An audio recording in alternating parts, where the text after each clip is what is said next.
Сіз шыбынды ұруға тырысқанда, сізге өте жылдам қимылдап жатқандай көрінеді, бірақ шыбын үшін сіздің соққыңыз жай ғана баяу қозғалып келе жатқан алып тау сияқты. Бұл қалай мүмкін?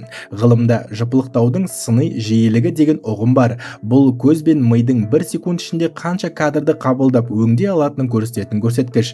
Мысалы, біздің адамдық миымыз секундына шамамен 60 кадрды өңдейді, ал кинотеатрдағы фильмдер бізге секундына 24 кадрмен көрсетіледі, және біз оны үзіліссіз біркелкі қозғалыс ретінде көреміз. Ал енді назарыңызды мықтап аударыңыз. Қарапайым үй шыбынының миы секундына 250 кадрды өңдейді. Бұл бізден 4 есе жылдам. Демек, шыбын үшін біздің әлеміміз 4 есе баяулатылған режимде өмір сүреді. Сіз қолыңызды көтеріп, соққы жасаймын дегенше, шыбынның биологиялық суперкомпьютері сіздің қолыңыздың траекториясын есептеп үлгереді. Ол сіздің көлеңкеңіздің түскенін байқайды, ауа қысымының өзгергенін сезеді. Ол сіздің соққыңыздың қайдан келе жатқанын талдап, қашу үшін ең қауіпсіз бұрышты таңдайды, және мұның бәрін ол небәрі 50 миллисекунд ішінде істейді. Сіз көзіңізді бір рет жыпылықтатқанша, шыбын өзінің құтқару жоспарын құрып ұшып кетіп үлгереді.